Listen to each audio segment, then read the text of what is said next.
नमस्कार दोस्तों, जय श्री कृष्णा, राधे राधे। गुरु पूर्णिमा का बहुत महत्व है। गुरु वे होते हैं जो अंधकार में प्रकाश लाते हैं, अज्ञानता को दूर करते हैं और हमें जीवन का सही मार्ग दिखाते हैं। गुरु पूर्णिमा को व्यास पूर्णिमा और वेद पूर्णिमा के नाम से भी जाना जाता है। यह पर्व हर साल आषाढ़ मास की पूर्णिमा तिथि को मनाया जाता है। गुरु पूर्णिमा के दिन लोग महर्षि वेद व्यास जी की पूजा करते हैं, अपने गुरुजनों का भी आशीर्वाद लेते हैं। गुरुर ब्रह्मा गुरुर विष्णु गुरुर देवो महेश्वर, गुरुर साक्षात परम ब्रह्मा तस्मै श्री गुरुवे नमः। इस श्लोक के अनुसार गुरु को ब्रह्मा विष्णु महेश के बराबर माना जाता है और उन्हीं की पूजा अर्चना आराधना करने के लिए ही गुरु पूर्णिमा का पावन पर्व मनाया जाता है। गुरु पूर्णिमा पर चंद्रमा की पूजा का भी विशेष महत्व होता है। चंद्रोदय होने के बाद चंद्रमा की पूजा की जाती है और चंद्रमा को अर्घ्य देने से चंद्र दोष से मुक्ति मिलती है। पंचांग के अनुसार आषाढ़ मास के शुक्ल पक्ष की पूर्णिमा तिथि को गुरु पूर्णिमा मनाई जाती है। यदि आप भी गुरु पूर्णिमा के दिन व्रत रखकर अपने गुरुजनों का आशीर्वाद पाना चाहते हैं और चंद्रमा के दोष से मुक्ति पाना चाहते हैं तो यहाँ आप गुरु पूर्णिमा की कथा को पढ़कर और ये वाली गुरु पूर्णिमा की कहानी को सुनकर गुरु से अपनी कामना के लिए प्रार्थना कर सकते हैं। गुरु बिन ज्ञान न उपजे, गुरु बिन मिले न मोक्ष, गुरु बिन लक्ष्य न सत्य को, गुरु बिन मिटना दोष। आप सभी को गुरु पूर्णिमा की ढेर सारी शुभकामनाएं। हमारे हिंदू धर्म में गुरु पूर्णिमा का विशेष महत्व। शास्त्रों के अनुसार इसी दिन महर्षि वेदव्यास जी का जन्म हुआ था और आषाढ़ महीने में यह पूर्णिमा आती है, इसलिए इसे आषाढ़ी पूर्णिमा भी कहते हैं।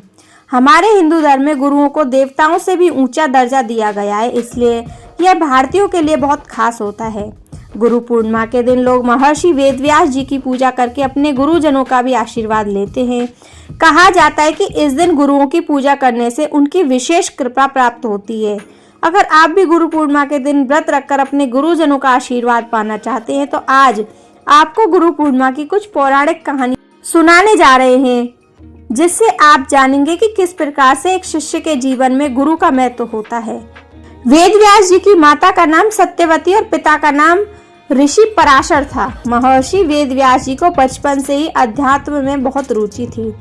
एक बार उन्होंने अपने माता पिता से प्रभु के दर्शन करने की इच्छा प्रकट की और वन में तपस्या करने की आज्ञा मांगी। वेदव्यास जी की इस बात को सुनकर उनकी माता ने उन्हें वन जाने को मना कर दिया।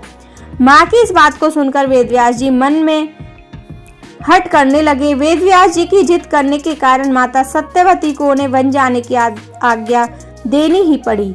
जब वेदव्यास जी वन की ओर जा रहे थे तब उनकी माता ने उनसे कहा कि जब तुम्हें अपने घर की याद आए तो तुम वापस आ जाना। माता के इस वचन को सुनकर वेदव्यास जी वन की तरफ चल पड़े। वन में जाकर उन्होंने बहुत कठिन तपस्या की।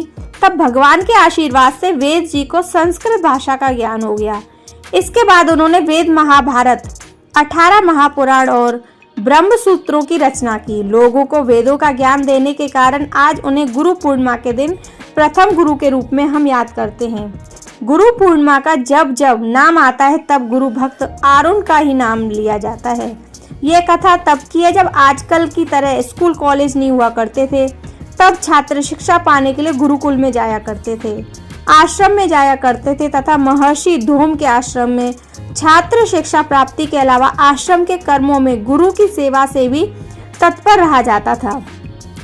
सबके काम बटे हुए होते थे। कोई ऋषि के कार्य करता तो कोई पशुओं को चारा खिलाने का कार्य करता, कोई भगवानी की क्रिया करता तथा छात्र सभी प्रसन्न से इन अलग अलग कार्यों की जिम्मेदारी उठाया करते थे। उन दिनों खेत में धान की फसल बोई गई थी, जिसके लिए पानी की पर्याप्त मात्रा का खेतों में एकत्र होना बहुत आवश्यक था। सभी वर्षा की बाट जोड़ रहे थे, अर्थात वर्षा होने का इंतजार कर रहे थे। एक शाम बहुत तेज वर्षा प्रारंभ हो गई। आश्रम के सभी शिष्य बड़े प्रसन्न थे कि धान की खेती के लिए पर्याप्त पानी की व्यवस्था अब हो जाएगी, किंतु महर्षि गौ में चिंतित थे।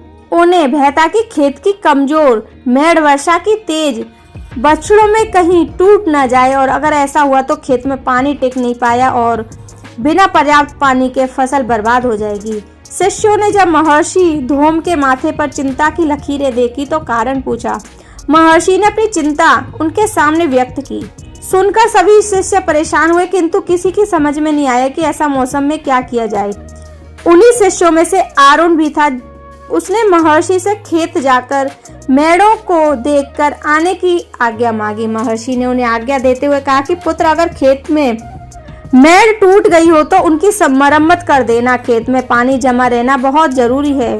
आरुण अपने गुरु की आज्ञा लेकर भारी बारिश में खेत की ओर चल पड़ा। खेत में पहुंचकर उसने देखा कि खेत की मेड़ टूट गई है और उनसे होकर खेत का सारा पानी बह रहा है। आरुण तुरंत प्रयासों में जुड़ गया। उसने खेत के 3 तरह की मेड़ों की मरम्मत तो कर दी और वहां से बहता पानी भी रोक दिया, लेकिन बहुत कोशिशों के बाद चौथी मेड़ की मरम्मत नहीं कर पाया और बार बार उस मेड़ में मिट्टी भरता, किंतु पानी से तेज भाव के कारण वहां की मिट्टी बह जाती।